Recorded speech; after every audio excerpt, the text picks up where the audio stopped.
우리가 작년 4월부터 산상설교를 시작했는데 오늘까지 세어보니 33번째더라고요. 산상설교를 이렇게 우리가 살펴보면서 하나님의 나라를 배우고 누려가고 있는데 오늘이 마지막 시간이라는 게 조금 아쉽긴 하지만 이 산상순을 통해서 여러분들에게 하나님의 나라가 더 깊이 느껴지고 여러분들의 인생이 더욱더 아름다워지기를 바랍니다. 예수님이 이 산상설교를 사람들에게 하시고 이제 그 설교를 마무리하시면서 두 건축가의 비유를 들어서 대조하시듯이 말씀해 주십니다. 한 건축가는 지혜로워서 반석 위에다가 집을 지었는데 다른 건축가는 어리석어서 모래 위에다가 집을 지었다라고 하십니다. 예수님께서 대조하시는 것은 그 집의 크기나 재료가 아니었습니다. 그 집의 위치죠. 집을 어디에다 짓느냐, 이게 중요하다라고 예수님이 말씀해 주시는 거예요. 생각해 보면 모래 위에 집을 짓는다라는 거는 어쩌면 되게 편합니다.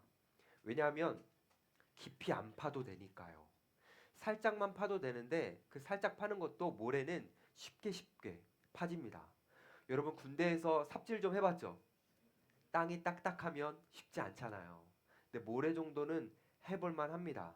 이건 어떤 의미냐면 사람이 하고자 하는 일들이 다 잘 풀리고 쉽다라는 의미죠. 근데 이와 다르게 반석 위에 집을 짓는 것은 어렵습니다. 왜냐하면 반석이라는 것이 나올 때까지 땅을 깊이 파야 되기 때문입니다.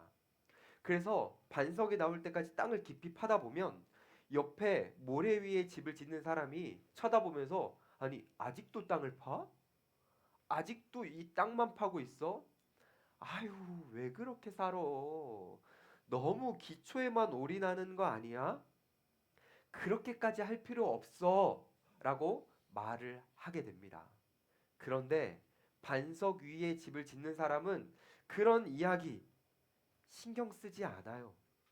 지금 이 기초 작업, 땅을 파는 것이 얼마나 오래 걸리고 얼마나 힘든 일인지 보다 반석이 나오는 것을 중요하게 여기면서 끝까지 반석이 나올 때까지 땅을 팝니다. 여러분, 지금 예수님께서 산상설교를 마무리하시면서 왜 굳이 이 말씀을 하실까요? 모래 위에 집을 짓는 건 무엇이고 반석 위에 집을 짓는 것은 무엇일까요? 일단 반석 위에 집을 짓는다라는 것은 예수 그리스도라는 그 반석 위에 우리의 인생을 세우는 것입니다. 조금 더 쉽게 표현하면 예수님을 위해 사는 거죠. 우리의 꿈, 비전, 그리고 목표 모든 것들이 예수님이 되는 겁니다. 그것이 바로 반석 위에 세우는 거죠. 이거를 다르게 한번 표현해 보면 삶이 예수님에게 관심이 있는 겁니다. 그래서 쉽게 여러분들이 그냥 딱 이해할 때, 아, 반석 위에 짓는다라는 것은 예수님에게 관심 있는 거, 이렇게 생각하시면 됩니다. 이와 다르게 모래 위에 집을 짓는 것은 예수님에게 관심이 있는 것이 아니라 자기 자신에게 관심이 있는 겁니다. 교회를 다니는 성도들 중에서도 예수님에게는 관심이 없고 자기 자신에게 관심이 많은 사람들이 있습니다. 그래서 자기의 필요, 그리고 자기의 목표 이런 거는 너무 잘 알아요. 근데 예수님의 필요, 예수님의 목표, 예수님의 꿈 이런 거는 관심도 없고 잘 모릅니다. 그래서 우리는 돌아봐야 되는 거예요. 내가 정말 예수님에게 관심이 있을까? 내가 나에게만 관심을 가지는 모래 위에 집을 짓는 어리석은 사람인가? 아니면 예수님에게 내가 정말 관심을 가지는 반석 위에 집을 짓는 사람인가? 우리는 자신을 한번 돌아봐야 되는 겁니다. 일단 돌아보기 위해서 몇 가지 특징을 말씀드릴게요. 모래 위에 집을 짓는 사람, 자기에게 관심 있는 사람은 어떤 특징이 있냐면 성경에 관심이 없습니다. 그래서 성경을 읽지를 않아요. 말씀에 대한 사모함, 갈급함 이런 게 없습니다. 진리에 대한 목마름도 없어요. 그냥 성경은 주일날 설교 듣기 전에 한번 펴보는 것일 뿐이에요. 이런 특징이 하나 있고 또 다른 특징이 있는데 성경에 관심이 있다 하더라도 모래 위에 집을 짓는 사람은 그 말씀을 실천하지 않습니다. 말씀이 주어질 때 이렇게 설교를 해도, 말씀을 들어도 그것에 소극적으로 반응합니다. 왜냐하면 적극적으로 반응하다가는 뭔가 이 땅 속에서 잘 안 풀릴 것 같고, 나에게 더 힘든 일이 생길 것 같고, 나는 지금 세상도 하나님도 적당하게 잘 즐기고 싶은데 너무 하나님 쪽으로 깊이 가다 보면 세상을 잘 즐기지 못할 것 같기 때문입니다. 사랑하는 여러분, 여러분들은 어떻게 살고 있습니까? 적당하게 살고 있나요? 한 발은 교회에, 한 발은 세상에 여전히 두고 갈팡질팡하면서 야, 뭐 하나 놓치고 싶지 않다, 이렇게 살아가는 게 예수님이 말씀하시는 모래 위에 집을 짓는 겁니다. 왜냐? 그거는요, 하나님이 중심된 게 아니라 내가 중심되어서 나를 위해 하나님을 이용하는 것이기 때문입니다. 그냥 하나님이라는 존재가 나의 왕, 나의 주님이 아니라 나를, 내가 어떤 걸 원하고 내가 어떤 필요에 의해 하나님을 도구처럼 여기는 것이기 때문입니다. 그래서 자기 자신에게만 관심을 가지면서 우리는 그냥 하나님이 필요할 때 기도 한번 하고, 하나님이 필요할 때 성경 한번 읽고, 뭔가 마음이 찝찝할 때 교회 와서 예배 한번 드리고, 이렇게 살아가면 절대로 안 됩니다. 그거는 교회를 아무리 열심히 다녀도 모래 위에 집을 짓는 것이기 때문입니다. 근데 너무 끔찍한 일이 뭐냐면 이 모래 위에 집을 짓는 사람들이 너무나 많다는 거예요. 교회를 오래 다녀도, 신앙생활의 연수가 오래되어도 여전히 자기 자신에게만 관심을 가지면서 하나님에게는 관심이 없고 계속해서 모래 위에 집을 짓는 사람이 너무나 많다라는 겁니다. 그렇게 많은 사람들이 내 주변에 깔려 있다 보니 나도 모래 위에 집을 짓고 있으면서 불편함이나 어려움이 느껴지지 않고, 다른 사람들이 다 이렇게 살고 있으니, 내 옆에 있는 지체도 이렇게 살고 내 목자도 이렇게 살고 저기 있는 리더도 저렇게 살고 있으니 나도 이렇게 살아도 돼 라고 생각하면서 적당하게 살아가는 거, 절대 우리는 그래서는 안 됩니다. 예수님은요, 적당하게 살라고 그 어려운 시간을 내서 사람들에게 산상수훈 말씀을 주신 게 아니에요. 예수님은요, 피곤하고 힘드신데 사람들을 불러 모아놓고 그 귀한 이야기, 하나님 나라의 말씀, 산상수훈 말씀을 전해 주셨습니다. 그때 사람들은요, 그 말씀을 들었어요. 재밌게 여겼습니다. 귀하게 여겼습니다. 좋은 말씀이라고 생각했어요. 근데요, 그 말씀대로 지키지 않습니다. 왠지 아세요? 예수님은 신이 아니라고 생각했거든요. 사람들은요, 예수님을요 신으로 생각하지 않았어요. 그럼 뭘로 생각했을까요? 조언자라고 생각했습니다. 내가 삶을 살아갈 때 나에게 도움을 주는, 좋은 말을 해주는, 때로는 내 몸을 치유해 줄 수 있는 도움이 되는 조언자. 그러니까 예수님이 조언자가 되니까 내가 예수님의 말씀을 다 지킬 필요가 없는 거예요. 그분이 신이라면 무조건 지켜야 되는데 그분이 조언자가 되니 내 판단하에 요거는 내가 지킬 수 있겠다, 요건 내가 못 지키겠는데, 내가 판단하면서 지키지 않을 것들을 구분하고 지킬 것들만 받아들이는 그 삶, 그게 바로 예수님을 조언자로 여기는 겁니다. 여러분, 우리는 그렇게 살면 안 돼요. 우리는 달라야 됩니다. 우리는 예수 그리스도를 조언자로 여기는 존재들이 아니라 그분을 우리의 주로 모십니다. 그분이 우리의 구세주고 우리의 주인입니다. 우리가 만약 예수님이 말씀하시는 것들을 여전히 내 판단하에 거부하고 절제하고 있다면 그것은 예수님을 조언자로 여기는 것뿐입니다. 예수님을 진짜로 믿는 게 아니죠. 너무너무 끔찍하게도 이 시대의 많은 성도들이 예수님을 조언자로 여기고 있습니다. 설교를 들어도 순종하지 않아요. 들을 때 이건 과하네, 자기 스스로 다 판단합니다. 말씀을 그대로 받아들이지 않습니다. 말씀이 이렇게 막 자기에게 들어올 때 어떻게 반응하냐면, 어떻게 반항하냐면 이런 식으로 합니다. 목사님, 하나님 좁은 길을 가라고요? 저 그 정도 아니에요. 아직 저 아직 그 정도의 힘은 없어요. 에? 길이 아니라 좁은 길, 그것도 높은 길을 가라고요? 저 아직 하나님 아시죠? 저 요즘 사회에서 치이고 있는 거, 회사에서도 저 힘든 거 아시죠? 지금은 하나님이 저한테 그렇게 말씀하실 때가 아니에요. 네? 깊은 길 가라고요? 제가 어떻게, 저 그 정도까지는 아니에요. 근데요, 하나님, 제가 일단 생각 속에 저장을 해놓을게요. 그리고 제가 뭔가 될 수 있다고 생각할 때 그때 진짜 깊은 길 갈게요. 우리는요, 이렇게 자기를 합리화하면서 예수님이 주시는 말씀을 조언자처럼 여기고 거부합니다. 사랑하는 여러분, 지금 제가 말씀드렸던 이런 태도로 살아가는 사람이 과연 예수님을 믿는 걸까요? 이런 태도로 살아가는 사람이 예수님을 주님으로 여기는 걸까요?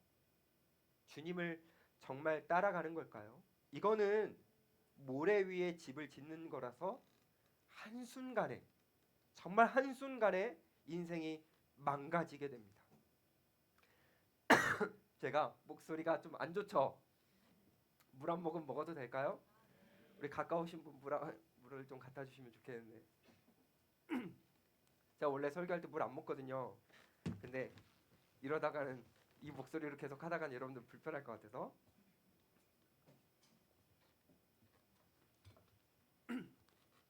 죄송해요. 이제 된 것 같아요. 그쵸? 우리가 모래 위에 집을 짓다가는 인생이 한순간에 망할 수 있는데 왜 그러냐면 오늘 본문에 나오는 것처럼 우리의 인생에는 비와 창수와 바람이 있기 때문입니다. 비와 창수와 바람. 이 비와 창수와 바람이 우리에게 딱 올 때 그때 확인하게 돼요. 내가 하나님 중심이었는지 나 중심이었는지, 하나님에게 관심이 있었는지 나에게 관심이 있었는지. 근데 그때 나에게 관심이 있었고 내 중심으로 살았던 그 사람은 망하는 겁니다. 망하는 거예요. 여러분, 아기 돼지 삼형제 이야기 아시나요? 동화에 나오는 이야기잖아요. 그럼 퀴즈를 한번 내보죠. 첫째 아기 돼지가 무엇으로 집을 지었죠? 역시 대단해요. 둘째는요? 나무로 지었죠. 셋째는 뭘로 지었습니까? 벽돌로 지었습니다. 자, 그럼 퀴즈. 누가 집을 잘 지었습니까? 네? 왜 그렇게 생각합니까? 아니, 모르죠. 아니, 지푸라기로 지었어도 잘 지을 수 있잖아요. 나무로 지어도 괜찮지 않아요? 모를 일이에요. 왜냐? 상황에 따라서 필요한 집이 다 다르잖아요. 예를 들어 볼까요? 제가 우리 청년들과 함께 캠핑을 갔다 해봅시다. 캠핑에 가가지고 하루 자기로 했어요. 그래가지고 막 이제 도착해가지고 막 이제 불도 피우고, 그쵸? 여러분 그런 거 하죠? 불도 피우고 고기 구워 먹으면 대화를 준비하는데 한 청년이 갑자기 트럭을 타고 나타나가지고 벽돌을 내리기 시작해. 그래가지고 하루 자는데 갑자기 벽돌로 집을 짓는 거예요. 그럼 막 내 입장에서 답답하지. 그러지 마. 우리 그냥 하루 자는 거잖아. 그냥 대충 여기서 자고 벽돌로 짓지 말고 지금 우리 빨리 고기 구워 먹고 불멍이나 하면서 대화하자. 근데 막 내 얘기는 듣지도 않고 그 청년이 계속 벽돌만 쌓고 있네. 답답해요, 안 답답해요? 캠핑에 어울리는 집은 벽돌 집입니까? 텐트입니까? 그렇죠. 어떤 상황이냐에 따라서 지푸라기 집이든 그리고 나무든 벽돌 집이든 달라질 수 있는 거죠. 그렇죠? 그러니까 어떤 상황이냐에 따라 무엇으로 지어야 되는지는 다 달라지는 겁니다. 우리의 인생도 마찬가지예요.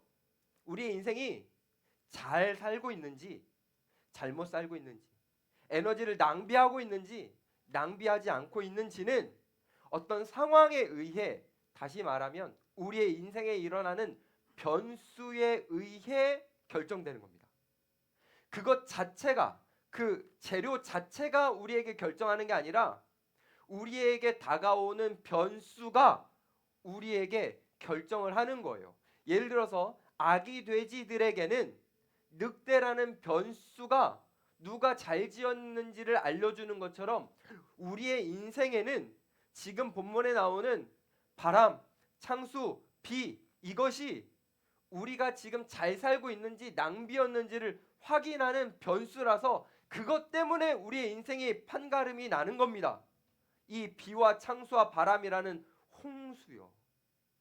다시 말해서 우리의 인생은 홍수가 있기 때문에 우리는 모래 위에다 집을 지어선 절대로 안 되고 반석 위에다가 집을 지어야 되는 겁니다. 홍수가 만약에 없다면 모래 위에 지어도 상관없는 거죠. 자, 여러분, 그러면 지금 예수님께서는 산상수훈을 마무리하시면서 우리의 인생에는 이 홍수가 반드시 있다라고 말씀하시는데 이 홍수가 뭘까요? 우리의 인생에 반드시 있는 이 홍수는 뭐죠? 죽음과 심판입니다. 우리에게는 죽음과 심판이라는 홍수가 있는 거예요. 누구도 피할 수 없어요. 누구도 면할 수 없어요.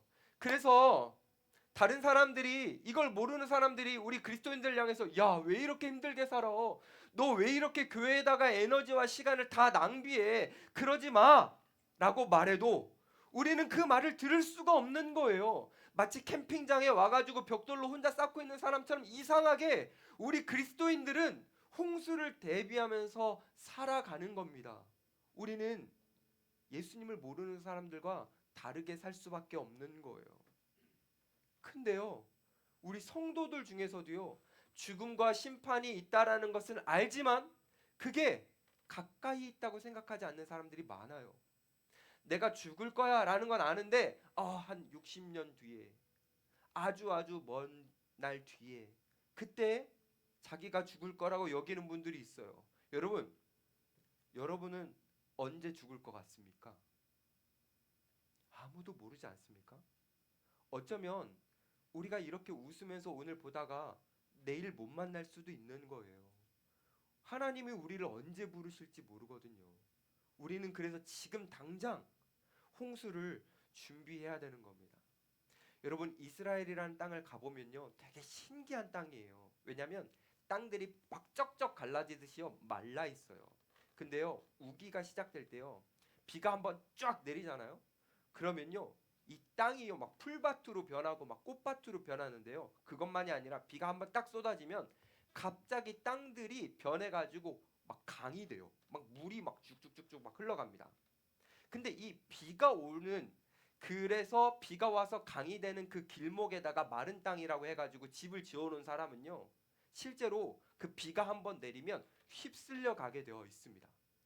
그 휩쓸림이 막 비가 점점 오다가 한 40일 뒤 이런 게 아니라요, 쨍쨍했던 오늘 바로 다음 날 집이 휩쓸릴 정도로 물이 범람할 수도 있다니까요.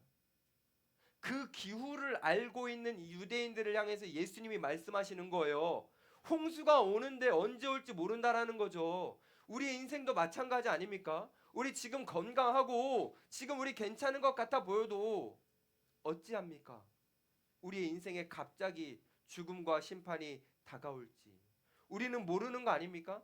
그러니까 우리는 나중에 내 인생을 확인해야겠다라고 생각하면 안 되고 지금 당장 확인해야 되는 겁니다. 내가 정말 모래 위에다가 집을 짓고 있는지, 내가 하나님에게는 관심이 없고 나에게만 관심을 가지면서 살고 있는지, 내가 하나님을, 예수님을 조언자 정도로 여기고 있는지, 아니면 예수님을 정말 나의 왕으로 모시면서 살고 있는지 정말 우리는 확인해야 되는 거예요.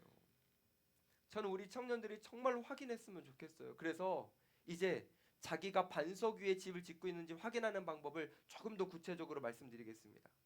내가 지금 반석 위에 짓고 있는지를 확인하는 방법은 홍수를 만나면 됩니다. 아니 목사님, 아까 홍수가 죽음과 심판이라 그랬는데 지금 확인하라고 하면서 무슨 말입니까? 이렇게 생각해 보시면 돼요. 큰 홍수는 우리의 죽음과 심판이라고 생각하면 되고요. 작은 홍수를 뭐라고 생각하시면 되냐면 우리가 삶을 살아가면서 만나게 되는 고난과 시련이라고 생각하시면 됩니다. 우리가 삶을 살아가면서 고난과 시련이라는 작은 홍수들을 만날 때 내가 거기에서 어떻게 반응하는지를 보면 내가 반석 위에 집을 짓고 있는지 모래 위에 집을 짓고 있는지 알 수 있다라는 겁니다. 거기에 따른 내 반응이요. 만약에 여러분 살아가면서 그런 거 만날 수 있잖아요. 물론 지금도 만난 사람들이 있겠지만 우리는 예기치 않게 막 고난을 겪을 수 있잖아요. 내가 열심히 돈을 모아놨는데 한순간의 실수로 그 돈을 다 잃을 수도 있고요. 내가 열심히 사람들과의 관계를 만들어 놨는데 어떤 일이 겪게 되면서 그 관계가 한순간에 망가지게 될 수도 있고요. 그리고 내가 열심히 도전했던, 오랫동안 진땀 흘렸던 그 일을 실패로 마주할 수도 있고요. 그리고 갑작스럽게 내 육체가 무너지고 내가 사랑하는 사람의 육체가 무너지는 그 끔찍한 일을 경험할 수도 있는 거 아닙니까? 이 모든 것들은 우리의 감정을 압도하는 고난이란 말이죠. 우리의 감정을 막 뒤흔들고 우리의 마음을 막 요동치게 만드는 그런 고난, 그런 시련. 그때 내가 어떻게 반응하는지를 보면 내가 지금 어디 위에 서 있는지를 알 수 있는 거예요. 만약에 그런 순간이 내게 다가왔는데 막 하나님을 향해 불평하고 원망하면서 하나님이 주신 소망을 붙들지 않고 낙심하고 절망하고 있다면 어떻게 그 사람이 반석 위에 집을 지은 거예요? 아니겠죠. 모래 위에 지은 거 아니겠습니까?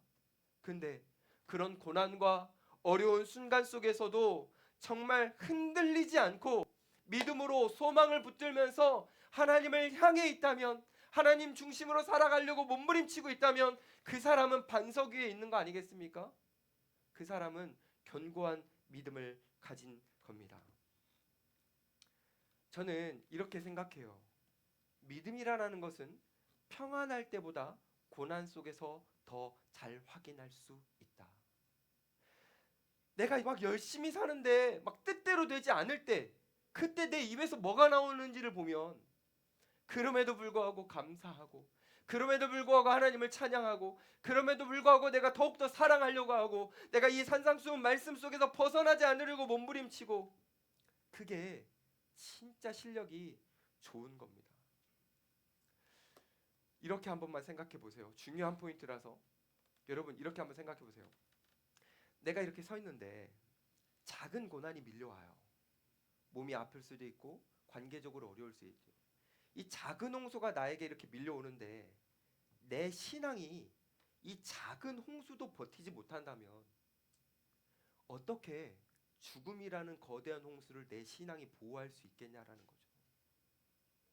내가 지금 작은 고난 하나 내도 주님을 사모하지도 않고 주님을 찾지도 않고 내 마음대로 세상 사람들과 똑같게 살아간다면 어떻게 마지막 순간에 내가 주님을 믿었다고, 주님은 내 왕이시라고, 주님이 내 모든 것이라고 그 죽음의 순간에 고백할 수 있냐라는 거죠. 우리 신앙의 실력을 키워야 됩니다. 고난 속에서도 흔들리지 않을 수 있어야 돼요. 제가 이렇게 말하면 지금 몇 분 정도는 이런 궁금증을 가질 거예요. 목사님, 신앙의 실력 키우고야 싶죠. 저도 고난이 와도 흔들리지 않고 싶죠. 저도 반석 위에 서서 흔들리지 않은 그 단단함, 그거 갖고 싶죠. 목사님, 어떻게 하면 되는데요? 아마 몇 분 정도는 그런 질문을 가질 거예요. 그래서 저는 이렇게 대답하고 싶어요.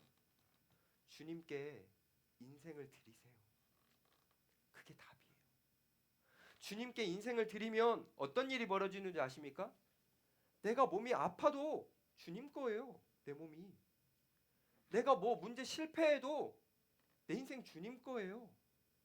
내가 힘든 일을 겪어도 내 삶, 관계 주님 거예요.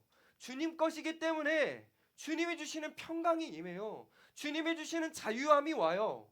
그래서 이 고난에 막 압도당하거나 고난에 우리가 무너지지 않게 되는 거예요. 저는 우리 모든 청년들이 주님 앞에, 정말 왕이신 주님 앞에 인생을 좀 드릴 수 있었으면 좋겠어요. 이걸 오해하지 마세요. 지금 제가 여러분들 향해서 막 선교사로 나가라든지 막 목살하라 이런 말을 하는 게 아니에요. 저는 우리 청년들이, 잘 들으세요, 목사 같은 목수가 되었으면 좋겠어요. 직업은 다 다양하고 하느님은 다르지만 예수님을 모시고 예수님을 따라 살아가는, 작은 예수로 살아가는 그 목사 같은 목수, 그렇게 살아가는 삶이 반석 위에다가 집을 짓는 겁니다. 여기까지 한번 정리해 볼게요, 여러분. 반석 위에다가 집을 짓는 것은 예수님을 조언자 정도로 여기는 게 아니에요. 그분을 정말 주로 모시는 겁니다.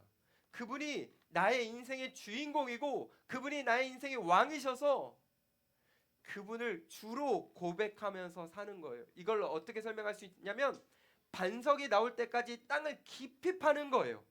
이게 바로 그리스도를 주로 고백하는 거예요. 근데 여기서 기억할 건 뭐냐면 예수님께서는 반석 위에다가 집을 지으라고 하셨지 반석까지 파라고만 하신 건 아니잖아요. 무슨 말을 하는 거냐면 저와 여러분들이 예수님을 주로 고백하는 건 너무 필요하고 그분을 우리의 왕으로 모시는 건 너무 필요하지만 이게 끝이 아니라는 거예요. 그분을 주로 고백했다면 이제는 그분이 말씀하시는 삶에 우리는 순종을 해야 돼요. 그 순종이 그 반석 위에다가 기둥 하나들 하나씩 올려가지고 집을 진짜 짓는 겁니다. 순종이요. 우리가 예수 그리스도를 주로 고백했다면 고백으로 끝나는 것이 아니라 고백답게 우리가 말씀대로 살아가는 삶이 바로 반석 위에다가 집을 짓는 겁니다. 야, 근데 안타깝게도 성도들이 땅 파는 건 잘하는데 건물 올리는 걸 잘 못해요. 막 찬양할 때는 막 감동하면서 막 고백해요. 그게 가짜가 아니에요. 진심이에요. 그쵸? 막 찬양할 때는 막 가끔 눈물도 나요. 막 마음에서 막 요동쳐요. 아, 맞아요, 주님. 내가 주님을 사랑합니다. 주님이 내 모든 것이십니다. 라고 하면서 막 주님 앞에 찬양으로 막 고백해요. 근데요, 고백은 쉬운데 그 고백대로 삶을 살아내는 거 그걸 참 어려워해요. 그래서 어떤 청년들은 삶으로 사는 것을 포기하기까지 해요. 근데 여러분, 아무리 멋진 믿음의 고백도 순종을 대체할 순 없어요. 우리에게 믿음의 고백만큼 필요한 것은 그 고백대로 사는 삶입니다. 삶. 이렇게 말씀드리면 여전히 부담스러워하는 분 있습니까? 순종을 부담스럽게 여기고 어떡하지 이렇게 생각하는 분이 있습니까? 그런 분들의 특징이 이런 거예요. 순종을 의지 싸움이라고 생각해요. 나는 죄에 본성적으로 기울어져 있는데 내가 이 죄로 기울어진 내 본성과 내가 막 싸워가지고 내가 막 이겨야 내가 순종할 수 있어. 이건 너무 부담되죠. 너무너무 부담되는 거예요. 근데요, 순종은 그런 게 아니에요. 순종은 의지 싸움이 아닙니다. 순종은요, 내 안에 꽉 차 있는 죄의 본성을 내가 막 의지를 가지고 아자아자 해보자 이게 아니라요. 순종이란 뭐냐면 포도나무이신 예수 그리스도께 가지처럼 우리가 붙어서 그분이 주시는 은혜로 말미암아 자연스럽게 되어지는 것이 바로 순종이에요. 그러니까 순종은 우리가 부담 가질 영역이 아니라는 거죠. 자연스럽게 되는 일이니까요. 제가 조금 더 예를 들어볼게요. 여러분, 우리가 순종하기 정말 어려운 영역이 뭐냐면 용서. 막 누가 나를 상처 줬는데 용서하는 거, 그리고 사랑하기 어려운 사람 막 사랑하는 거, 이렇게 순종이 되게 어려운 영역이거든요. 그래서 어떤 사람이 막 나한테 괴롭힐 때에 내가 저 사람 용서해야지, 이게 안 되는 거예요. 이거 의지 영역이 아니거든요. 어떻게 할 때 용서가 되냐면 내가 예수 그리스도를 바라보고 그분께 붙어 있는데 그분이 나를 용서하신 게 너무 큰 은혜로 느껴지는 거예요. 근데 그 용서해 주신 그 은혜가 내 마음을 막 사로잡고 여기 안에서 막 가득해지면 용서하고 싶어져요. 그래서 이웃에게 용서를 하게 됩니다. 근데 여기서 끝이 아니에요. 내가 누군가를 용서하잖아요. 용서할 때 쉽진 않거든요. 막 버겁고 어렵거든요. 그래서 내가 이 사람을 막 용서할 때 뭐가 느껴지냐면 주님도 쉽진 않았겠다. 나를 용서하시는 것이. 주님도 나를 공감해 주시는 것이 어렵겠다. 그러면서요, 내가 누군가를 용서할 때 그 주님이 나를 용서해 주신다는 은혜가 더 크게 느껴져요. 그래서 막 감격스러워집니다. 근데 또 이 은혜에 대한 감격이 또 다른 순종과 또 다른 용서를 불러와요. 계속 노는 거예요. 은혜가 순종을 불러오는 것이지 의지가, 우리의 노력이 순종을 만들어내는 것이 아니라는 거죠. 그런 의미에서 우리 청년들한테 부탁하고 싶어요. 우리 순종하려고 몸부림치기 전에 주님께 더 깊이 나아갑시다. 주님을 더욱더 묵상하고 주님을 더 깊이 생각해서 주님이 우리에게 베풀어 주신 그 은혜를 머금어서 우리 주님이 주시는 순종의 열매를 삶에서 맺어갔으면 좋겠습니다. 주님은요, 우리를 막 불편하게 하려고 순종을 요구하시는 게 아니에요. 우리가 순종할 때 그 주님의 은혜를 더 깊이 누려가게 되면서 진정한 행복을 발견하기 때문에 주님은 우리에게 행복하도록 순종을 요구하시는 겁니다. 혹시 여러분들 중에 작년 생각나는 분 있습니까? 작년에 우리가 선교를 갔을 때요, 어떤 지체는요, 갈까 말까 고민하다가 막 앞에서 가야 된다 그러고 막 리더가 막 가자 그러니까 순종하는 마음으로 갔어요. 갔는데 그 지체가요, 막 갑자기 사람들이 막 다 복음도 전하고 막 옆에서 막 솔선수범해서 막 설거지도 하고 막 열심히 돕는데요, 자기도 해야 될 것 같아서 막 하고 있었는데, 근데 점점 그 하나님의 은혜가 막 들어오는 거예요. 그 하나님의 은혜가 막 감동되는 거예요.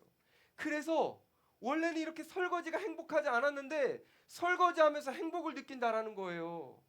여러분, 더 깊은 세계가 있어요. 우리가 이 예수님께서 주신 이 산상순의 말씀을 지키고 따를 때 정말 주님을 알게 되는 그 깊은 만족감과 행복을 누리게 됩니다. 저와 여러분들이 꼭 예수님의 말씀을 순종했으면 좋겠습니다. 그런 의미에서 한 가지 부탁드리면 이겁니다. 여러분들은 주님이라는 나무에 붙어있는 가지죠? 다시 말해서 성도란 말입니다. 그러니 성도로서 좀 가지 말아야 할 곳은 가지 마세요. 지금 한번 상상해 봅시다. 어디를 가지 말아야 될지. 성도로서 하지 말아야 될 것은 좀 하지 마세요. 뭔지 한번 생각해 보세요, 여러분들이. 뭘 하지 말아야 될지. 아니, 목사님, 할 수밖에 없고요, 갈 수밖에 없는데요. 그러면요, 필요하면요, 대가를 지불하세요. 그 대가는 우리에게 부담이 아니에요. 우리가 반석 위에 집을 짓는데 필요한 거예요. 그냥 자연스럽게 기쁨으로 낼 수 있는 거예요. 왜요? 우리는 반석 위에 우리의 인생을 지을 때에 우리는 남들이 누리지 못하는 주님과 함께함이라는 행복을 누려가면서 우리는 무너지지 않을 수 있는 인생이 되기 때문입니다. 여러분 잘 들으세요. 기독교 역사에 많은 위인들이 있어요. 신앙의 위인들. 이 사람들이요, 예수님의 말씀을 순종할 때요, 막 억지로 막 죽을 듯이 한 거 아니에요. 기뻐했어요. 즐거워했어요. 반석 위에 집을 짓는 것은요, 찡그리면서 억지로 가는 걸음이 아니에요. 주님이 나 같은 죄인 살려주신 거 감격스럽고 감동스러워서 기쁨으로 땅을 파고 기쁨으로 집을 지어가는 것, 그게 우리 그리스도인들의 삶입니다. 예수님께서 산상설교를 마치시자 사람들의 반응이 달라지는데요, 28절에 나오는 것처럼 사람들이 일단 놀랐습니다. 근데 이 놀람은 세 가지의 반응이었습니다. 첫 번째는 어떤 반응이냐면, 와, 도망가자 라는 반응이었어요. 일단 왜 도망가냐면 길었어요, 설교가. 예수님이, 여러분 읽어봤죠? 5, 6, 7. 일단 여러분 이렇게 생각하면 돼요. 예수님이 산상설교 하실 때 그걸 다 마태가 적는 거 아니에요. 성령의 감동 주신 것만 적으니까 아마 제가 생각할 때 더 길었을 거예요. 예수님의 설교가 기니까 이제 끝났다 하면서 도망가는 사람이 있었겠지만 사실은 다른 의미로 도망갔습니다. 어떤 의미로 도망가냐면 이런 거예요. 난 저 사람이 신이 아니라고 생각해. 근데 왜 이렇게 나에게 부담을 줘? 그냥 요거는 조언 정도로 듣자 라고 하면서 필요하면 이 말씀 갖다 쓰자 라고 하면서 일상으로 도망가는 거죠. 그게 놀란 사람들의 첫 번째 반응이었습니다. 근데 이와 다른 두 번째 놀람이 있었어요. 이 사람들은 예수님의 말씀을 들을 때 감탄하고 감동했습니다. 그래서 예수님을 나의 주인으로, 그분을 나의 왕으로 모시는 신앙적 고백을 하는 거죠. 이게 바로 뭐냐면 땅을 깊이 파는 거예요. 반석이 나올 때까지. 근데 세 번째 반응이 있습니다. 이 세 번째 놀람은 뭐냐면 그 예수님의 그 말씀에 감탄하고 감격하는 정도를 넘어서서 이제는 그 말씀대로 살아가려고 하는 그 결단, 어떻게든 이 말씀대로 살아보겠다고 하는 그 몸부림, 그게 바로 반석 위에다가 집을 짓는 것이죠. 여러분, 오늘이 아쉽게도 산상순의 마지막 시간인데 여러분들은 어떻게 반응하실 겁니까? 그동안 오랜 기간 여러분들은 산상설교 말씀을 들었는데 어떻게 반응하실 거예요? 도망갈 겁니까? 일상으로 그냥 도망갈 겁니까? 귀 닫을 겁니까? 그냥 이 말씀 나중에 한번 지켜보자 하고 피할 겁니까? 아니면 이 말씀이 너무 좋았다, 정말 예수님은 나의 구주시다 라고 고백만 할 겁니까? 아니면 이 말씀대로 한번 진짜 살아가 보시겠습니까? 다시 한번 강조합니다. 순종은 우리의 의지 싸움이 아니라 주님과의 거리 싸움이에요. 우리가 주님께 바짝 붙기만 하면 우리는 이 산상수훈의 귀한 말씀대로 살아갈 수 있을 거예요. 여러분들 막 스스로 해보려고 막 다이어리에다 막 적어놓고 막 오늘 3가지 실천해보자 이런 것도 필요하지만 그것보다는 차라리 그 시간에 주님 앞에 기도해요. 주님 도와주세요. 주님의 은혜를 더 깊이 누리게 해주세요. 여러분 막 혼자 하려고 하지 말고 이번에 수련회 그냥 참여해요. 수련회 오면 주님과 더 막 가까워지고 산상설교 막 지킬 수 있는 힘도 생기고 목자들 정도는 아멘 해줄 줄 알았는데 수련회 오시면 주님과 가까워지면서 그렇게 될 겁니다. 제가 정말 여러분들에게 꼭 알려주고 싶은 게 이거예요. 여러분 신앙적으로요 우리가 이렇게 열심히 하다가 버거운 순간을 만나요. 그때요 애쓰지 마세요. 그거 진짜 잘못된 방법이에요. 애쓰지 말고 우리가 막 신앙적으로 무너지고 막 감정이 막 주님을 향한 뜨거웠던 감정이 식어지고 나 이렇게 왜 이렇게 신앙이 왜 이렇게 냉담해지지? 나 왜 이렇게 순종 하나도 못하지? 나 왜 이렇게 많이 무너지지? 이럴 때 막 뭔가를 막 애써보지 마시고 그때 그냥 딱 하나 해야 되는 거예요. 주님의 이름을 불러야 되는 거예요. 주님 도와주세요. 저는 연약합니다. 그러면서 그 주님의 이름 부르면 어디서부터 다시 시작하는 줄 아세요? 산상설교 처음! 뭔지 아는 사람? 심령이 가난해지는 거예요. 심령이 가난해지면서 그 주님이 말씀하시는 복의 세계로 다시 들어가는 겁니다. 우리가 애써서 들어가는 게 절대 아니에요. 우리가 주님 앞에 서서 그분과 가까워지면 우리의 심령이 가난해지고 애통해지면서 우리가 그 주님이 만들어 놓으신 세계 안으로 들어가는 겁니다. 저는 우리 모든 청년들이 그 주님의 안에 세계에 들어가서 주님의 그 말씀에 순종하는 그 영광을 누려갔으면 좋겠어요. 여기서 한 가지 더 기억할 것. 우리가 아무리 열심히 순종해도 우리는 완벽하지는 않을 겁니다. 여러분들이 보는 저 그리고 여러분들이 위대하게 생각하는 수많은 신앙의 선배들 다 산상수훈의 말씀을 온전히는 지키지 못했어요. 아마 여러분들도 우리도 온전히는 지키지 못할 겁니다. 근데요 괜찮아요. 무슨 말이냐면 우리가 반석 위에 집을 지으려고 하다가 중간에 멈춰줘도 괜찮다라는 말입니다. 왜냐하면 예수님께서 우리를 이어서 반석 위에 집을 대신 지어주시기 때문입니다.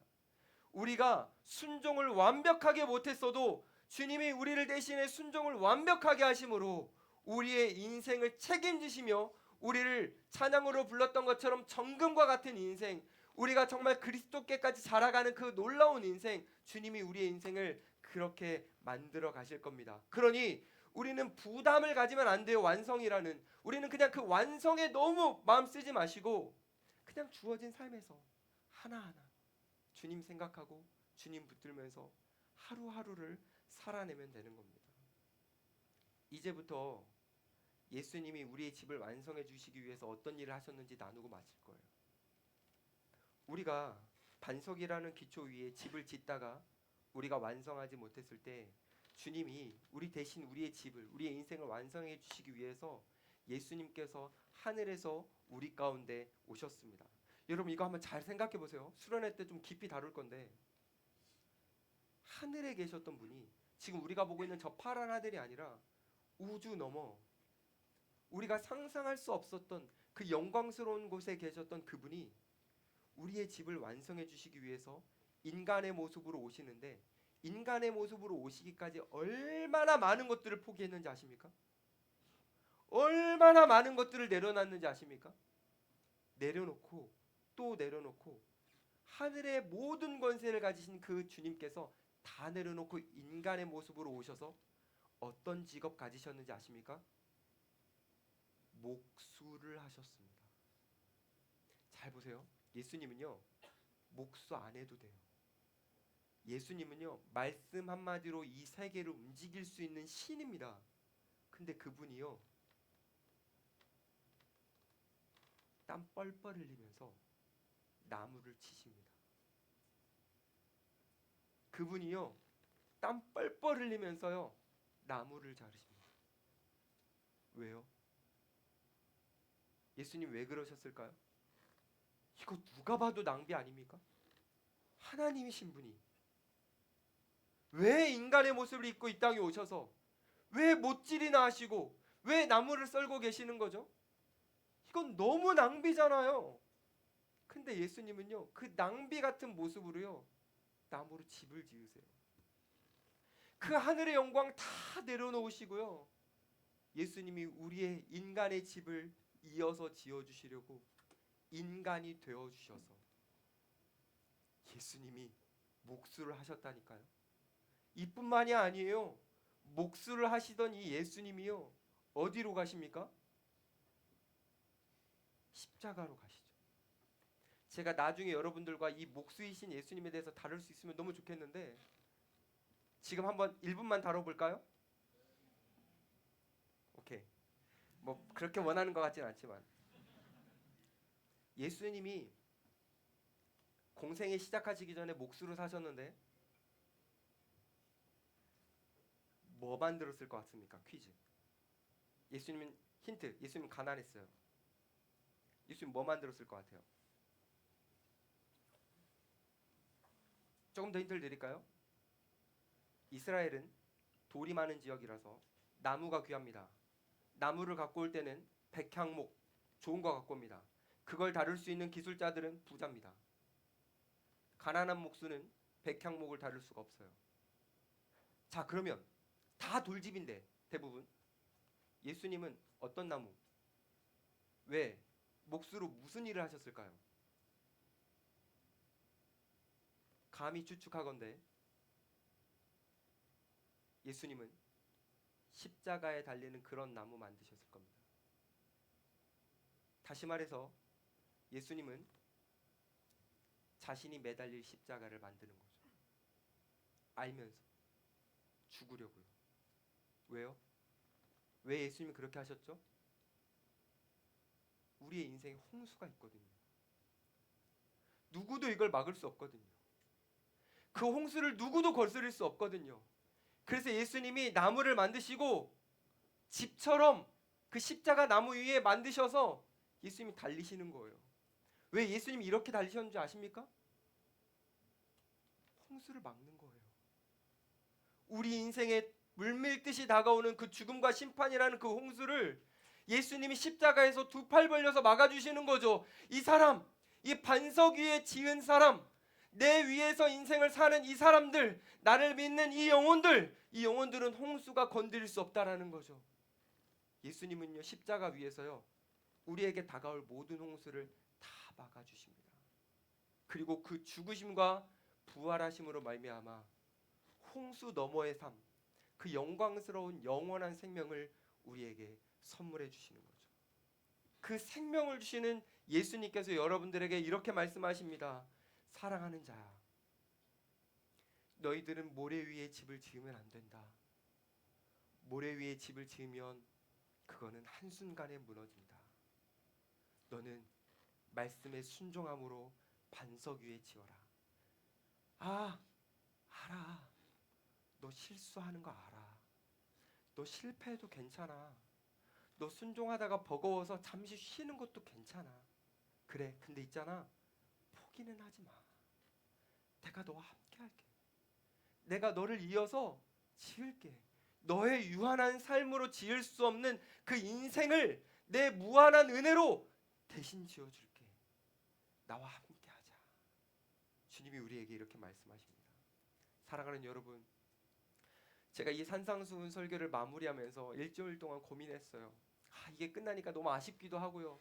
근데요, 뭔가 막연했어요. 하나님, 우리가 지어야 될 집이 뭡니까? 저와 청년들이 반석 위에 집을 짓는 건 알겠는데 이게 뭡니까? 막 제가 고민했거든요. 근데 하나님이 딱 답을 알려주셨어요. 이거구나. 이걸 짓는 거구나. 안 알려드리고 다음 주에 알려드릴 테니까 다음 주에 다 오실 거죠? 수련회 때 해야 되겠구나. 알려드릴까요? 제가 느꼈던 우리가 지을 집 어떻게 느꼈냐면, 세상 사람들이 짓는 별장은 아니구나. 그게 우리가 짓는 집이 아니구나. 그러면서 한 단어를 딱 주셨어요. 혹시 맞춰보실 분? 우리가 지어야 될 집. 말도 안 되는 퀴즈를 내놓고 맞추라고 하니까 어렵죠? 방주입니다. 홍수가 다가올 때 견딜 수 있는 집, 오히려 그 홍수를 타고 다닐 수 있는 집. 어쩌면 우리는 노아처럼 사람들이 우리를 비난하고 우리를 욕해도 하나님 말씀에 순종함으로 방주를 지어가야 되는 것 같아요. 우리가 그렇게 할 때 사람들은 비웃겠죠? 하지만 괜찮아요. 우리는 낭비 같은 인생을 통해 방주를 지어가야 됩니다. 우린 나중에 분명히 알 거예요. 우리가 그 예수 그리스도에 올라타 가지고 구원받았다라는 걸. 그 구원 안에서, 그 주님 안에서 우리가 영광스럽게 방주 안에서 주님을 찬송하게 될 때가 반드시 올 겁니다. 저와 여러분 모두 다 방주를 짓는 몫으로 살아서 우리의 모든 인생이 하나님의 나라를 조금씩 조금씩 누려갈 뿐만 아니라 많은 사람들에게 하나님의 나라가 얼마나 영광스러운지를 우리의 기쁨과 행복을 통해서 보여줄 수 있는 축복의 존재들이 되기를 간절히 바랍니다.